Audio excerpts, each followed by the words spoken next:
ನಮಸ್ಕಾರ ಸ್ನೇಹಿತರೆ, ಹಂಪಿ ಸರಣಿಗೆ ತಮಗೆ ಆತ್ಮೀಯವಾದಂಥ ಸ್ವಾಗತ.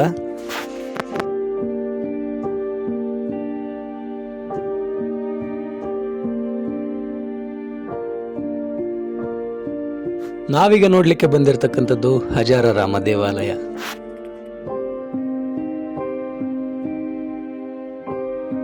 ಹಜಾರ ಎಂದರೆ ಮನೆಯ ಆವರಣ ಎಂದು ಅರ್ಥ. ಅರಮನೆಯ ಆವರಣದಲ್ಲಿ ಇರುವುದರಿಂದ ಈ ರಾಮನ ದೇವಾಲಯಕ್ಕೆ ಹಜಾರರಾಮ ದೇವಾಲಯ ಎಂದು ಹೆಸರು. ದೇವಾಲಯದ ಹೊರಗೋಡೆಯ ಮೇಲ್ಮೈ ಮೇಲೆ 4 ಹಂತಗಳಲ್ಲಿ ಆನೆ, ಕುದುರೆ ವ್ಯಾಪಾರಗಾರರು ಹಾಗೂ ದಸರಾ ಮೆರವಣಿಗೆಯ ದೃಶ್ಯಾವಳಿಗಳನ್ನು ಕೆತ್ತಲಾಗಿದೆ.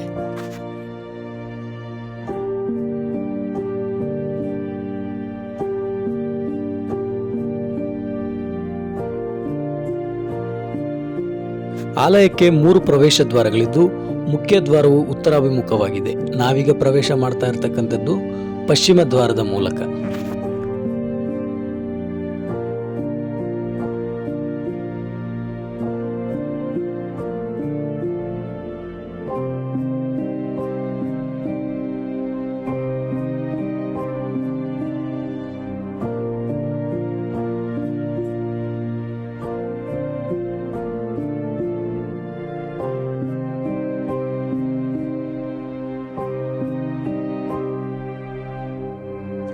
ಈ ದೇವಾಲಯವು 1ನೇ ದೇವರಾಯನ ಕಾಲಾವಧಿಯಲ್ಲಿ ನಿರ್ಮಾಣಗೊಂಡಿದ್ದು ಕಾಲಕಾಲಕ್ಕೆ ಬೇರೆ ಬೇರೆ ಆಡಳಿತಗಾರರ ಅವಧಿಯಲ್ಲಿ ವಿಸ್ತರಿಸಲ್ಪಟ್ಟಿದೆ. ಈ ದೇವಾಲಯವನ್ನು ರಾಜಪರಿವಾರದ ಆರಾಧನೆಗೆ ಮಾತ್ರ ಮೀಸಲಾಗಿ ಇಡಲಾಗಿತ್ತು.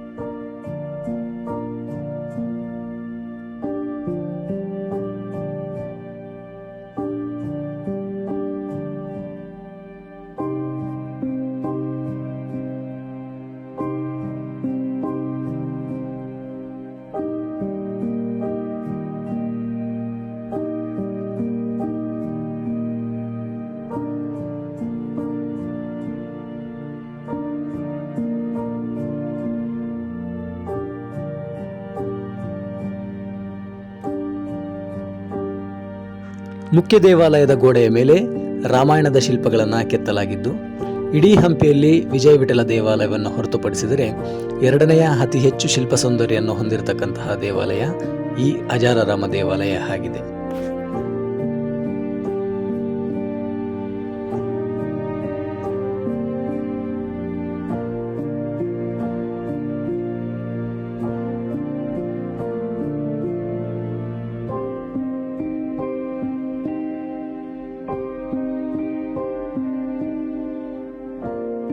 ವಿಜಯನಗರ ಶಿಲ್ಪಕಲಾ ಸೌಂದರ್ಯದ ಕಲಾಕೌಸ್ತುಭದಂತೆ ಕಂಗೊಳಿಸುತ್ತಿರುವ ಈ ಕಪ್ಪು ಕಲ್ಲಿನ ಸ್ತಂಭಗಳು ದೇವಾಲಯದ ಸೊಬಗನ್ನು ಮತ್ತಷ್ಟು ಹೆಚ್ಚಿಸಿದ್ದು ಹೊಯ್ಸಳ ವಾಸ್ತುಶೈಲಿಯನ್ನು ನಮಗೆ ನೆನಪಿಸುತ್ತವೆ.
ದೇವಾಲಯದ ತಳಭಾಗದ ಪಾಣಿಪೀಠದಲ್ಲಿ ಕೆತ್ತನೆಗಳು ಇನ್ನೂ ಬಾಕಿ ಉಳಿದಿರತಕ್ಕಂಥದ್ದು ನಮಗೆ ಕಂಡು ಬರುತ್ತದೆ.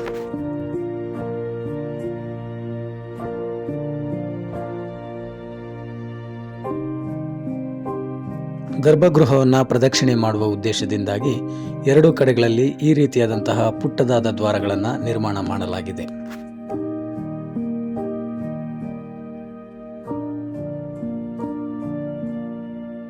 ಗರ್ಭಗೃಹದ ಹೊರಭಾಗದ ಗೋಡೆಯನ್ನ ಪೂರ್ಣಕುಂಭ, ವಿಷ್ಣು ಪುರಾಣ ಹಾಗೂ ಭಾಗವತ ಪುರಾಣದ ಕೆತ್ತನೆಗಳಿಂದ ಅಲಂಕೃತ ಮಾಡಲಾಗಿದ್ದು, ಮುಖ್ಯ ಶಿಖರವನ್ನ ಇಟ್ಟಿಗೆ ಮತ್ತು ಗಾರೆಯಿಂದ ನಿರ್ಮಾಣ ಮಾಡಲಾಗಿದೆ.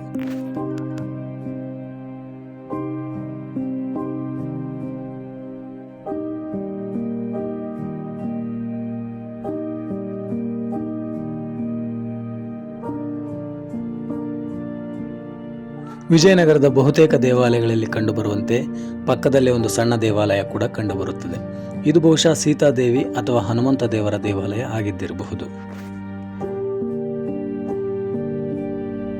ಇಡೀ ದೇವಾಲಯಕ್ಕೆ ಕೋಟೆಯ ರಕ್ಷಣೆ ಇದ್ದು, ನಾವಿಲ್ಲಿ ನೋಡ್ತಾ ಇರತಕ್ಕಂಥದ್ದು ಉತ್ಸವ ಮಂಟಪ ಆಗಿದೆ.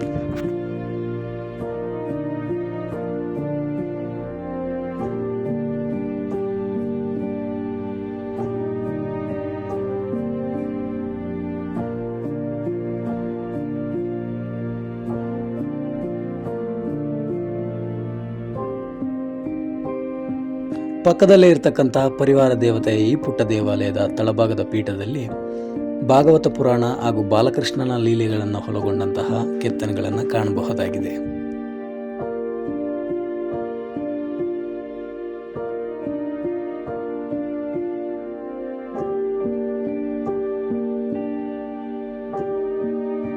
ಅಭಿಷೇಕದ ನೀರು ಹೊರಬರುವ ಸಲುವಾಗಿ ಕೆತ್ತಲಾದಂತಹ ಮಕರನಾಳದ ಕೆತ್ತನೆಯನ್ನ ನೀವೀಗ ನೋಡ್ತಾ ಇದ್ದೀರಾ.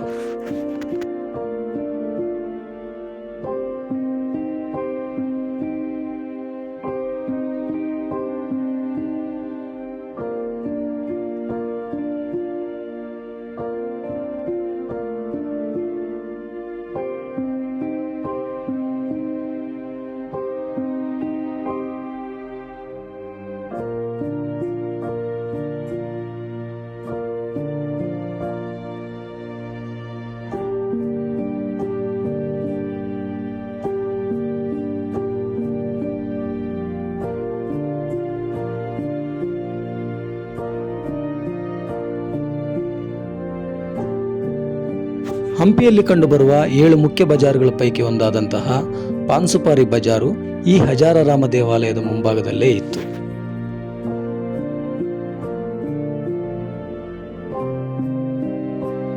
ಈ ಪಾನ್ಸುಪಾರಿ ಬಜಾರನ್ನ ಶಾಸನಗಳಲ್ಲಿ ಪ್ರಮುಖ ಪರಣಾಪರ ಬೀದಿ, ಪೆದ್ದಂಗಡಿಗಳ ಬೀದಿ ಎಂದೆಲ್ಲ ಉಲ್ಲೇಖಿಸಲಾಗಿದೆ.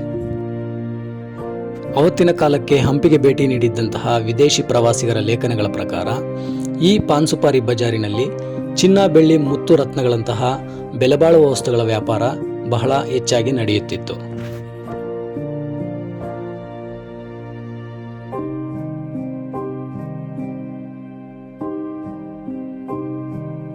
ದೇವಾಲಯದ ಮುಂಭಾಗದಲ್ಲಿ ಭಾರತೀಯ ಪುರಾತತ್ವ ಇಲಾಖೆಯು ಉತ್ಖನನ ಕಾರ್ಯ ಕೈಗೊಂಡಿದ್ದು, ಪಾನ್ಸುಪಾರಿ ಬಜಾರಿಗೆ ಸಂಬಂಧಪಟ್ಟಂತೆ ಮತ್ತಷ್ಟು ವಿಷಯಗಳು ಬೆಳಕಿಗೆ ಬರುವ ಸಂಭವವಿದೆ.